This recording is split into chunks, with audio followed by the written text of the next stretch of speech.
part of me can't quite believe what this government is trying to put over on the mass of the American people. People are fed up with what they see as legalized political corruption. This White House is on its way to being the most corrupt in the history of the country. The nerve they have to try, if they're having some success, I'm amazed at that. And I'm confident, I really am, that in a very short time, and I'm counting in terms of weeks and months, this is going to come back, what they are doing, to bite them in the rear end in a way that will be even more amazing to folks like us than what they've already done. China developed an economic system trying desperately to do what every other poor country in the world has been trying to do, at least for the last century, if not much longer. And that is to stop being poor. 50 years ago, China would have been at the top of the list of the poorest places on this planet,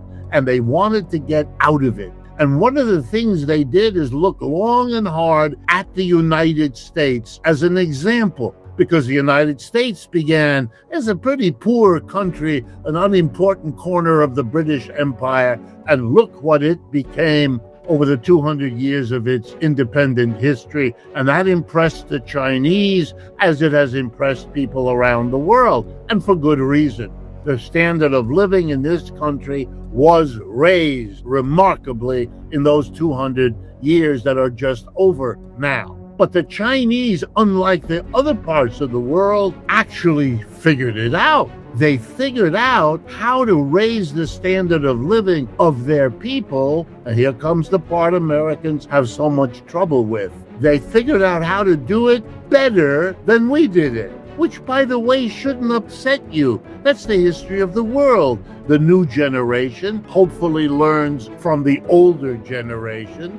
The later effort learns from the earlier effort how to do it better. We used to call that progress, and that's what it is. The Chinese figured out, don't have an economic system in which everything is run by private enterprises, because they mainly do what's good for the profits they're in business to get. You've got to have a whole bunch of ways of doing things that are not held hostage to profit. There are a lot of things society needs that aren't profitable to produce. And if you don't have some solution to that, you do without those. And the argument of the Chinese is that's why we have this state sector. We have the government own and operate enterprises. Why?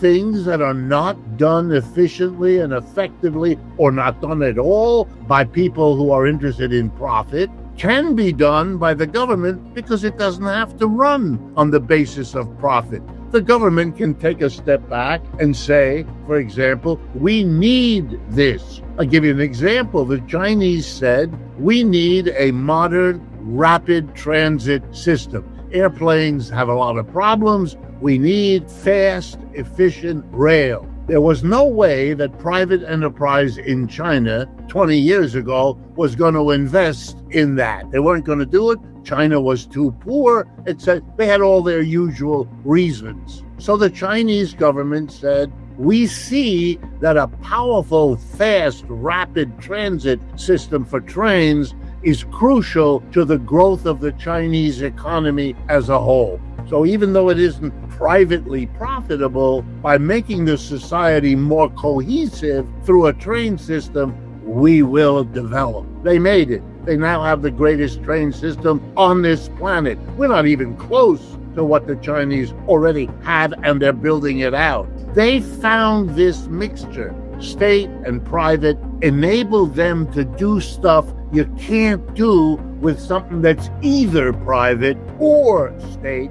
It's that hybrid, it's that mixture that they have mastered. And we could learn from them, which we would like to do every bit as much as they learned from us, unless the political crap gets in the way. Unless the people who are making a private bundle are so afraid of what might happen if the government had the right to do the things we need that the private sector doesn't do. The private sector runs the railroads. That's why they ran them into bankruptcy. That's why the government took over Amtrak. Come on, let's be a little honest here. Have a little self-criticism. Stop being lost in that we're the good guy, they're the bad. It's childish. And we ought to learn to outgrow it and not be prisoners of an outdated ideology. Here comes the irony. Where does the private sector go to bail us out of a critical moment when the economy looks like it's on the verge of collapse? They turn to the same government. They ridicule every other chance they get.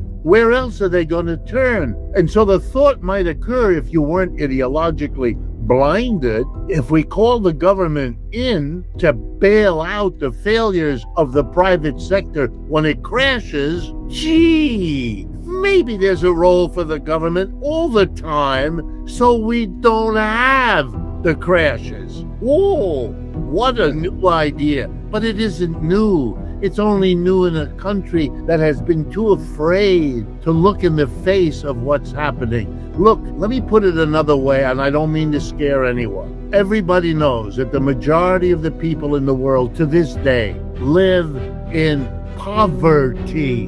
They are not wealthy. They are hoping to get to a point where they can count on food, clothing, shelter, medical care, education, the basics of a good life.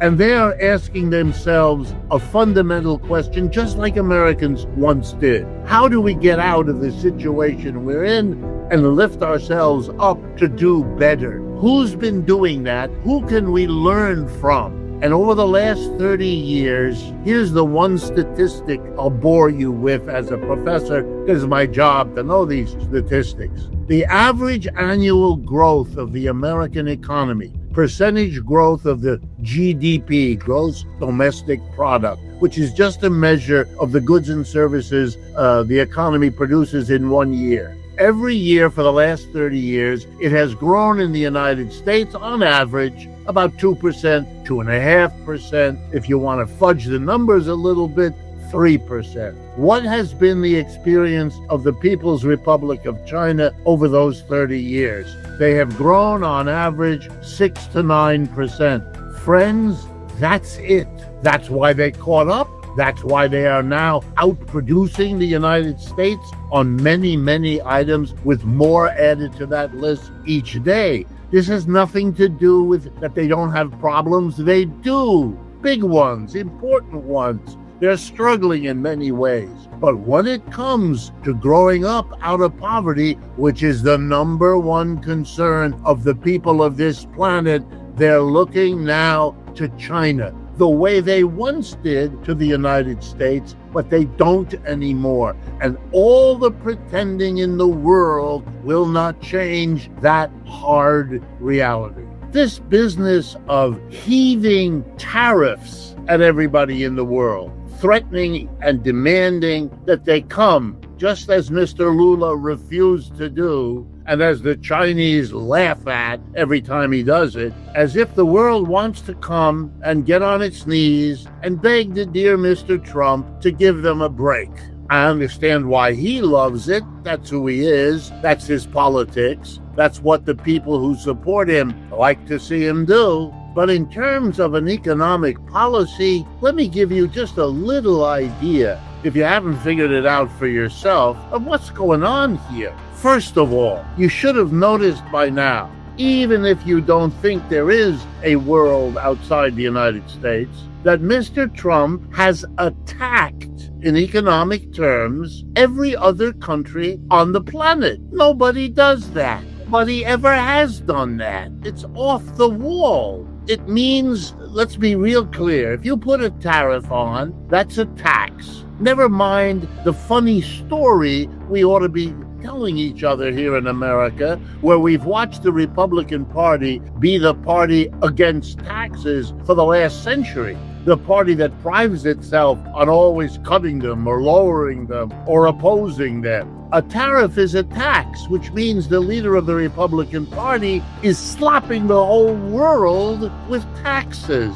That's what this is. This is the anti-tax party having made an absolute U-turn to be the big tax party. And in case, again, people are a little fooled by his rhetoric, when he says, I'm going to hit China with a tax. Be very careful here. The tariff that Mr. Trump creates doesn't hit China. U.S. tariffs are paid by U.S. businesses, not by Chinese businesses or Chinese people. None of that. Every one of the taxes, no matter what country it is thrown up against in his language, is a tax on American businesses. It's payable when you bring anything produced outside the United States into the United States to be sold. And that's 90% companies that do that. There are some individuals, but it's mostly a company business. So then the real question is, these companies now have to pay the overseas source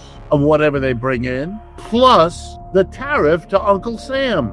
And it's now in the billions of dollars. Well, then the logical question, just ask yourself, what is the American business that has to pay the tax to Uncle Sam going to do about the fact that their profits are hurt because in addition to buying whatever they sell in America from abroad, they have to pay Uncle Sam a brand new tax once that tariff is in effect? Well, I'll tell you what the American corporation is going to do. It's going to try to shift the burden of that tariff onto somebody else, just like they try to shift every other cost that they have onto whoever they sell the output to. And you know who that is? You and me. We're going to be stuck with rising prices just as soon as Americans have used up all of the inventory they built up over the last 6 months, watching Mr. Trump threaten tariffs on the whole world. Once they've used up those goods bought before the tariffs hit, then you're going to see the rising prices. And they're going to hurt Mr. Trump because, remember, he campaigned on promising the opposite, lower prices. They're not going lower. Have you seen a lot of them go lower? You haven't, because they don't. You're going to see them go much higher as the businesses offload the burden of those tariffs. It is amazing to watch the nonsense being spoken about how wonderful these are without anyone simply taking the public through the simple economics of what a tariff is and how it works. It's like, again, asking yourself, gee, why would the United States attack every other country in the world with tariffs, threaten them, tell them, look, you're going to have a hard time because American businesses are not going to want to have to pay a tariff. So they won't buy from you, they'll go somewhere else. And don't think they're going to all produce here in the United States. That's another make-believe Mr. Trump specializes in. I'm going to bring business back to America. No, you're not. You haven't done it yet. You didn't do it in your first presidency, and you're not going to do it now. And the reason, again, is simple. If Mr. Trump is enraging leaders around the world, and believe me, he is, every one of them, some of them have the courage to stand up and say so, like Mr. Lula in Brazil. Most of them say it to each other, say it to their local citizenry. Every leader on earth discovering that the country is subject to a tariff, which will make it harder for the producers in that country to sell in America because Americans have to pay that tax on what those countries sell. They know it'll hurt them. They'll lose some business. And you know what every leader is going to do in the world? What they're already doing? Good leaders, bad leaders, those in between. They're doing exactly what you would expect. They're blaming the United States for their economic troubles. Even if that's only part of the reason, they now have a scapegoat. Mr. Trump has handed them that on a platter. So we have the world's leaders every day explaining to their people why the economic problems they face are caused by the United States. The cost of that to the future of this country exceeds by far everything Mr. Trump has promised. In short, it's all a con. I don't think people are born stupid and live their lives that way. I think it's a problem. If people are behaving in a way that strikes us as stupid, the logical next question in my mind is, why are they behaving that way? What's producing it? And there I have an enormous feeling of empathy and sympathy for the American people. They have really been sold a bill of goods for a long time now. They've been told that the American dream, the idea that if you work hard in school and do reasonably well, you will get a good job and you'll be able to start a family and raise a family and live a decent life and retire and have time for yourself. All of those things, the car in the garage, the chicken in the pot, the vacation by the lake, all of those things. I remember as a child, I was born in Ohio, I grew up there. These are the things we thought we would get if we played by the proverbial rules. Well, for most of the American people, the statistics are crystal clear. That promise that you would have that, you can look forward to it. It would be the reward for your work, your study, your applying yourself, all of that. That was a lie. They haven't delivered. It's not that somebody was bad to you. It's not that. It's that the system in which you live doesn't provide that anymore. Not to you and not to most of the people. The top 20% in this country live that story. That's why they believe it's still true. And they don't want to face the fact that for 80% of the people, it isn't true anymore. And there's no prospect of it coming back.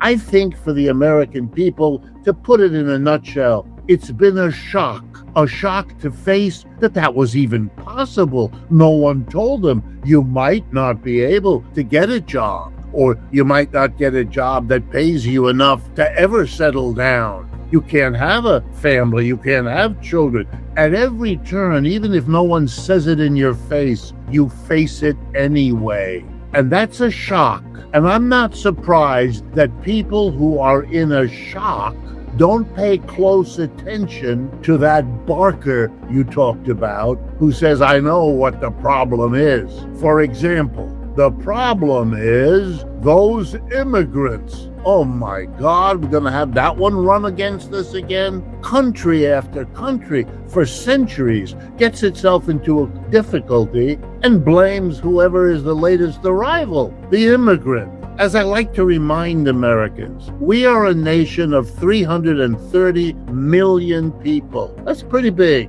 The total number of undocumented immigrants in this country, according to Mr. Trump's own figures, are about 11 million at the most. There is no way. I'm a professor of economics. Take my word, please. There's no way that 11 million of the poorest people in the world are shaping the economy of 330 million Americans. Anyone who says that is, I'm going to be real nice, out of touch with reality. That's make-believe. But if you're shocked, if you're really upset that you haven't been able to give to your children the kind of future you and everyone else promised them, you might be tempted to believe that if only you could get rid of the immigrants, why then everything will change. Let me assure you, you can deport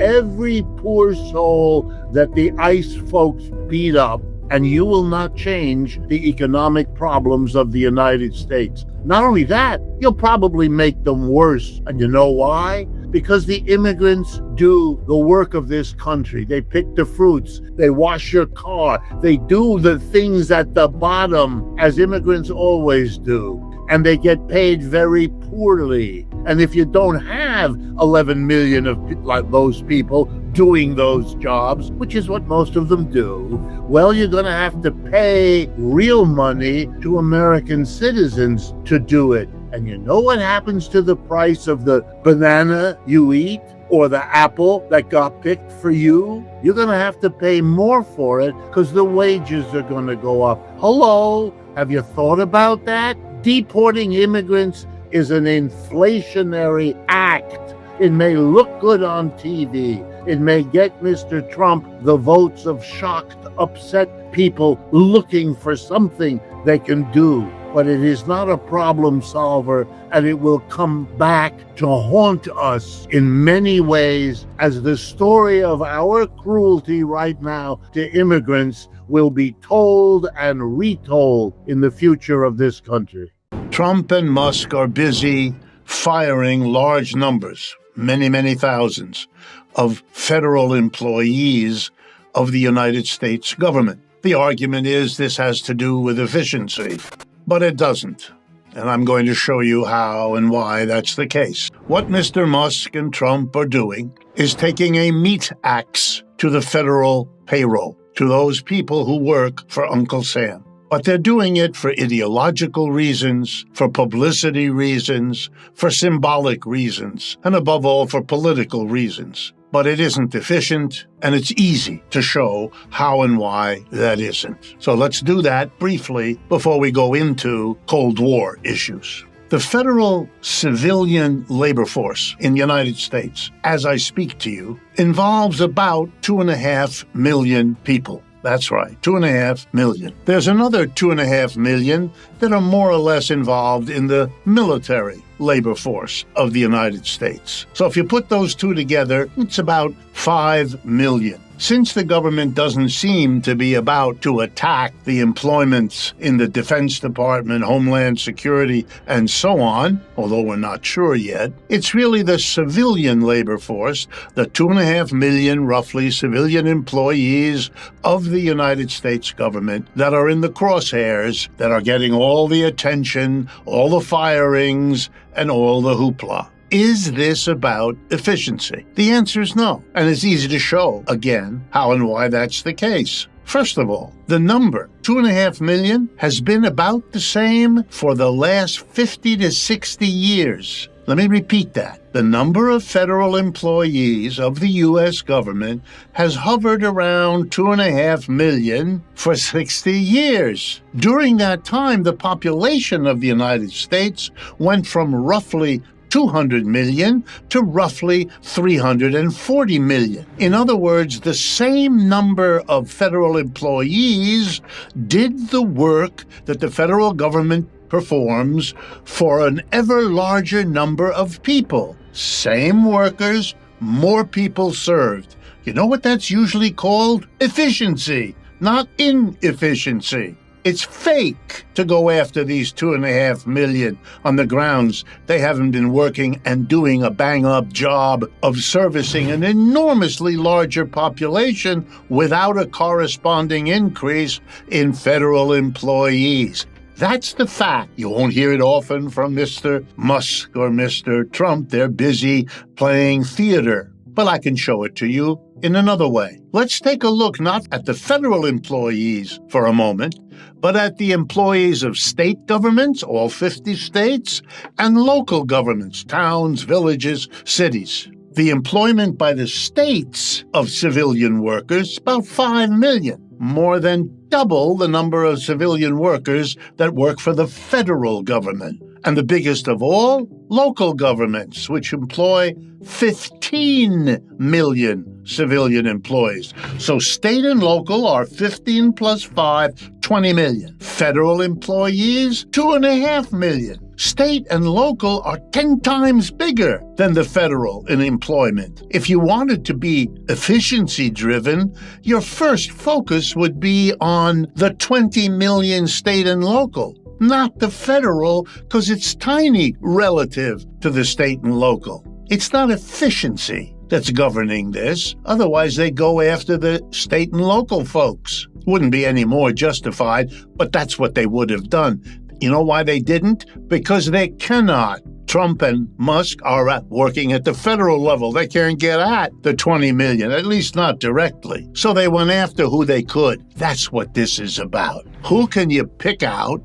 Who can you demonize? Who can you scapegoat to pretend you're doing something? You're not, and you're certainly not doing anything efficient. let's be clear. If you fire tens of thousands of people across the federal agencies of this country, which is what they're doing, here's the two messages to the people who are left, the ones who didn't get fired. Number one, your job is a lot less secure than you thought it was, because you could be next. Number two, you're going to be asked to do the work that used to be done by the people who are now fired. You know, in industry, this is called speed up.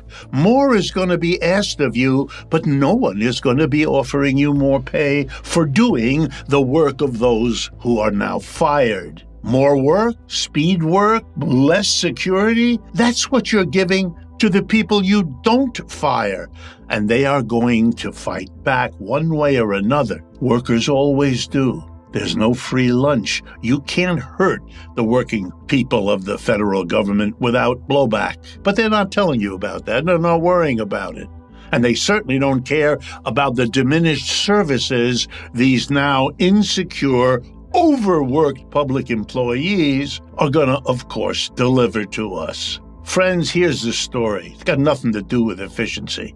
This is the age-old mentality of the employer class, acted out by their servants, the Republican Party, and often acted out by their other servants, the Democratic Party. And you know what employers think? They're always paying too much to their workers. They always should get more efficient by getting rid of workers. That's how they think. And that's what we have, employer mentality, gone crazy. This is the babble of bosses when they get together over too many drinks. Oh, we could do better if we didn't have all these people leeching off of the mentality, the aggressive, antagonistic, class struggle mentality of the employer. Seeing the employee, as always, ripping them off and wanting to, in turn, beat them to it by ripping them off. We live in that kind of society. And what we're watching is the servants of the employer class act out their fantasy. They always discover too little, too late, that if you treat your employees that way, your business will suffer. You actually need those employees. They need to feel welcomed. They need to feel secure. They need to feel appreciated. And what Trump and Musk are doing is the exact opposite, and they will have the same comeuppance that private employers keep having, although they never seem to learn the lesson. Okay, one last point. If you work for the private sector, or if you work for the state governments, the local governments, don't think you're going to escape because Trump and Musk are focusing their public relations efforts on federal workers. All those federal workers that are fired, where are they going to go? They're going to go to wherever there are still jobs. They're going to look for jobs in the state government, in the local government, in the private sector. And when they go looking for jobs there, they're going to discover that people are already working there. So they'll go to the employer one way or another, and they'll say, I know you have John or Mary working here in the state government, local government, in the private factory, in the office, in the store. But I'll work for less. I'll work longer hours. It's well known. That's what economics teaches. If you shift workers from one sector to another in a massive, sudden way, which is what Musk and Trump are doing, you drive down the wages and you worsen the working conditions in those industries to which the fired workers look for jobs. The program of Trump and Musk is an attack on the entire working class in the United States, and the working class needs to wake up, realize what's going on, and mobilize its considerable forces to resist and to fight back. Fortunately, that's what's going on.